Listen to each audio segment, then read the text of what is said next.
If you're looking for a way to create a Yin Yang symbol in Affinity, you've come to the right video.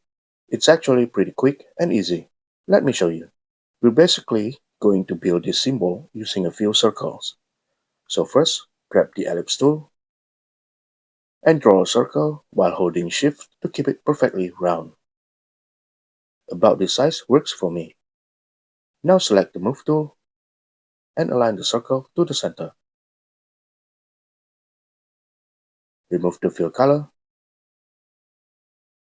keep the stroke set to black, and increase the stroke width to 5 point, just a bit thicker so it's easier to see. After that, duplicate the circle by pressing Ctrl J. You won't see the duplicate right away because it's overlapping, but if you check the layers panel, you'll see there are now 2 circle layers. Now while holding Shift, scale the second circle down until it's half the height of the first one. Then move it to the center and position it on the top half of the larger circle. Press Ctrl C to copy and Ctrl V to paste to duplicate the smaller circle, and move it down to the bottom half of the big circle. Next, I'll select the top circle and duplicate it again by pressing Ctrl C and Ctrl V, and scale it down while holding Ctrl and Shift to keep it aligned to the center of the larger top circle and make it stay perfectly round. About this size is enough. Now press and hold Alt and drag this small circle to duplicate and move it downward. Align it to the center of the larger bottom circle.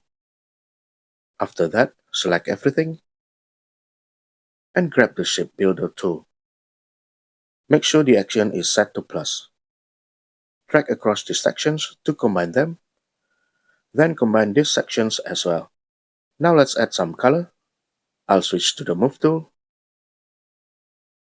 Then I'll select this side, set it to white, then this one, and set it to black. Now I'll select this small circle, change to black, and this one to white. Click anywhere to deselect, and there's our Yin Yang symbol. So that's it for this tutorial. I hope you found it helpful. Thanks for watching, and I'll see you in the next video. Bye.